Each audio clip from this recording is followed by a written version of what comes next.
With rising concerns about increasing CO2 emissions globally, several actions are being taken to counter it.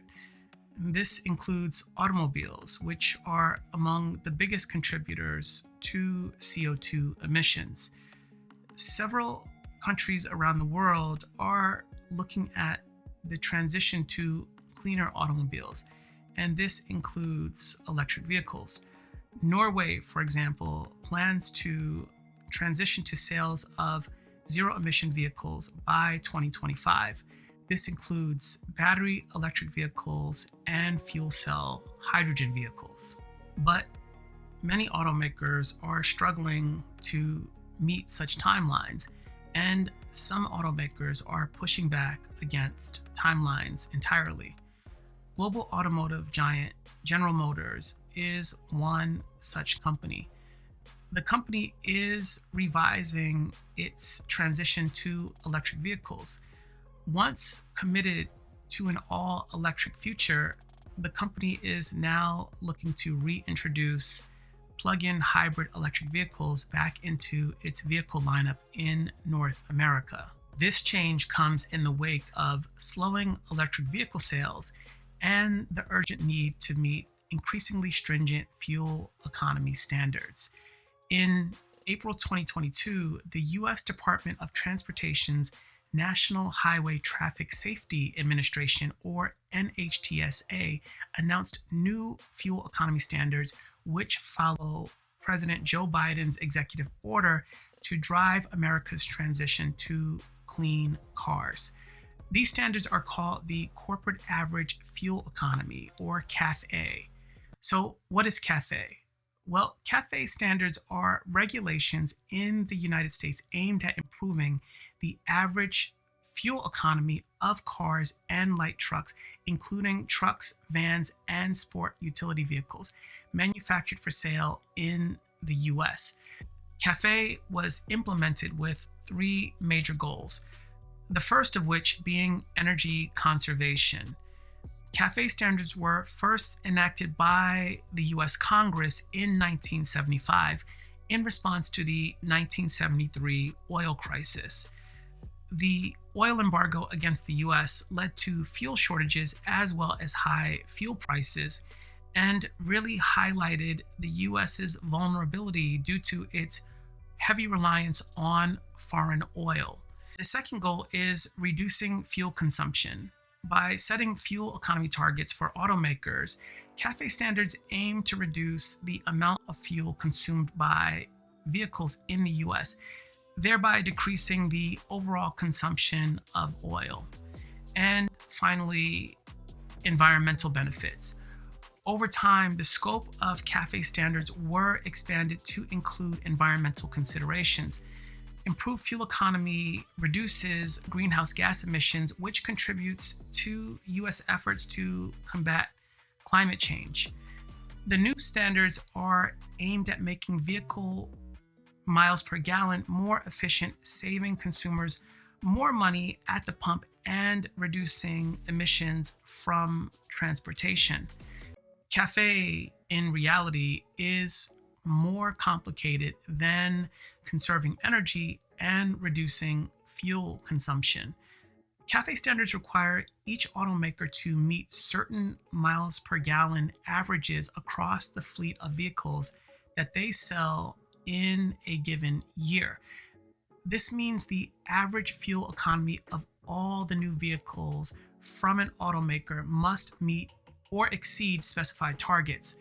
So if the automaker is selling a small vehicle and a large SUV or pickup truck, the average of those vehicles must meet CAFE standards for that given year. The standards are periodically updated to reflect the advances in automotive technology and changing economic and environmental needs. This includes setting progressively more stringent fuel economy targets. To comply with these standards, automakers invest in new technologies to improve the fuel efficiency of their vehicles. This includes developing more efficient engines, transmissions, and using lighter weight materials. as well as advancing hybrid and electric vehicle propulsion technology. Automakers that fail to meet these standards are subject to fines. These penalties are calculated based on the extent to which the automakers fall short of the standards and the total volume of their vehicles sold. CAFE is challenging for automakers because they plan their product lines years in advance. Predicting the fuel economy for various vehicle types like SUVs and pickup trucks can be quite challenging for an automaker. There can also be shifts in market demands, which could cause a shift away from the types of vehicles that an automaker is focusing on bringing to market. Sometimes there's a mismatch between the fuel efficient vehicles that regulations encourage and the types of vehicles that consumers prefer, such as SUVs and trucks. These vehicles typically have lower fuel efficiency, and these two classes of vehicles have been the most popular classes of vehicles sold in the US over the past 10 years. The increased costs associated with meeting CAFE standards can lead to higher prices for new vehicles. This can affect market competitiveness for automakers and consumer purchasing decisions.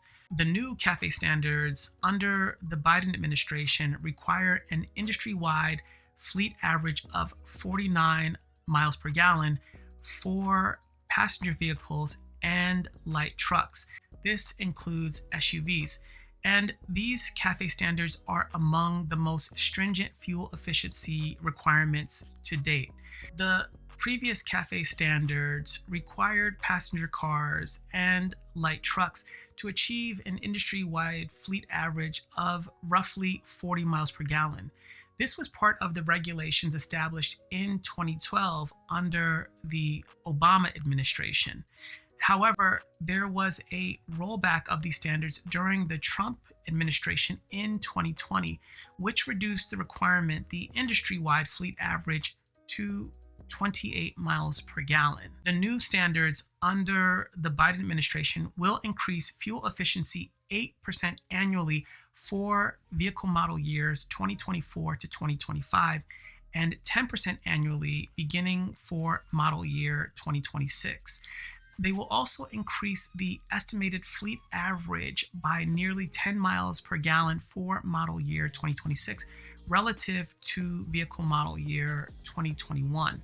The new CAFE standards for model years 2024 through 2026 are projected to reduce fuel use by about 200 billion gallons through 2050 as compared to continuing under the current standards. Increasing vehicle efficiency and reducing fuel consumption will save Americans at the pump. Americans who buy vehicles in 2026 will get 33% more miles per gallon compared to current standards. But what does this mean for the automotive industry and consumers alike? Well, some automakers have begun introducing EVs into their lineup, but recently there has been a well-documented slowdown in the automotive industry as it relates to EVs. Automakers and suppliers bet big on future demand for electric vehicles, but the slowdown has caused huge financial losses for several automakers, prompting production cuts and a delay in their plans to shift to EVs. Investment in capacity and technology development actually outpaced the demand for EVs, really putting added pressure on automakers to cut costs. American automakers, General Motors, and Ford Motor Company are two examples. GM recently announced a delay to its production plans for its EVs until 2026 as the company rethinks its strategy in order for its EV business to become profitable.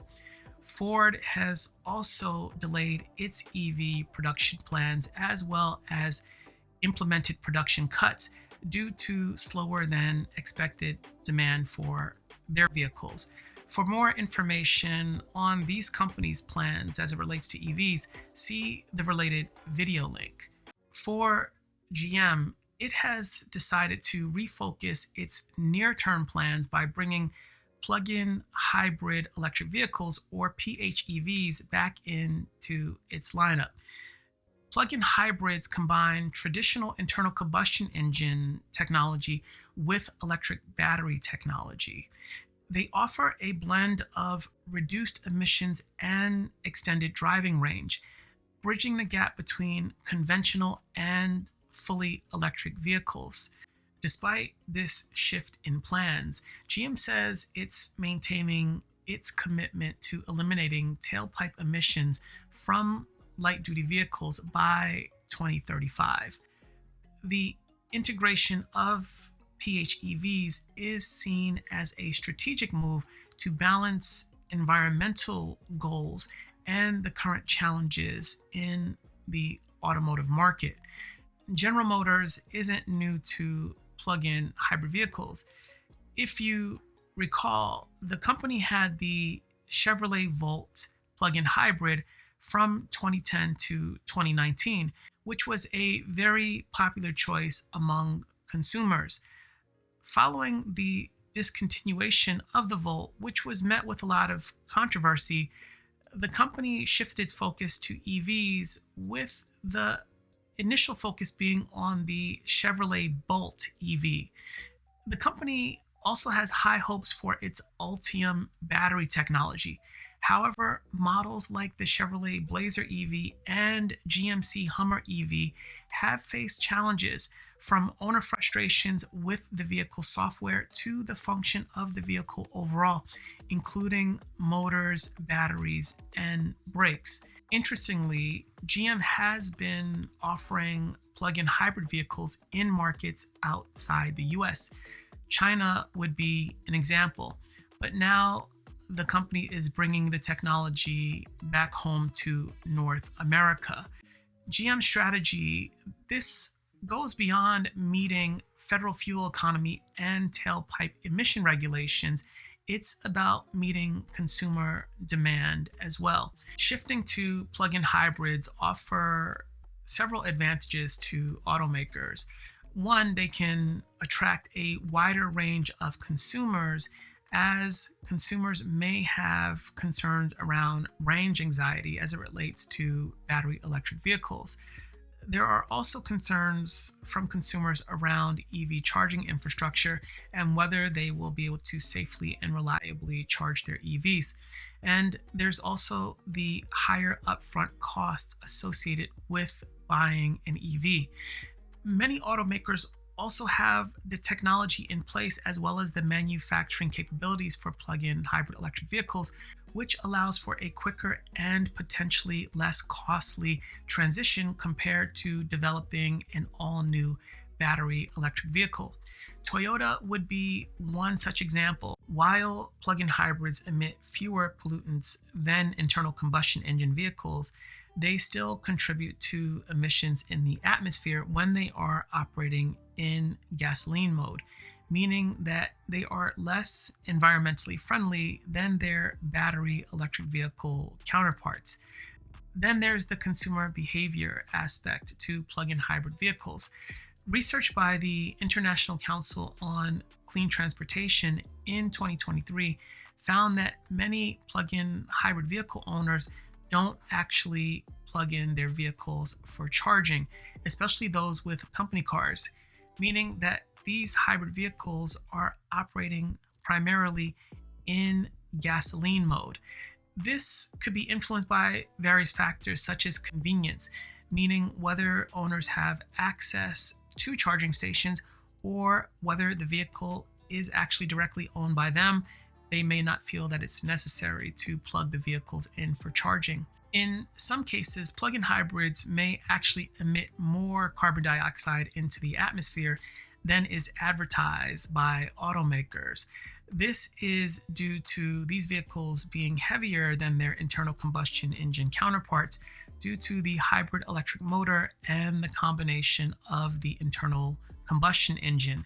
Also, some of these vehicles are being operated primarily in gasoline mode, as many drivers are not charging the batteries in their plug-in hybrids, meaning that these vehicles are actually having a counterproductive effect versus what is advertised by automakers. As the world increasingly moves toward a zero emission future, plug-in hybrids may only be a short-term solution.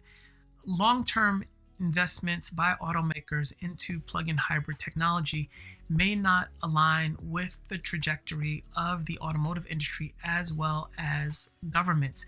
There is an increasing focus on carbon emissions reductions, and one way to achieve that is through full electrification.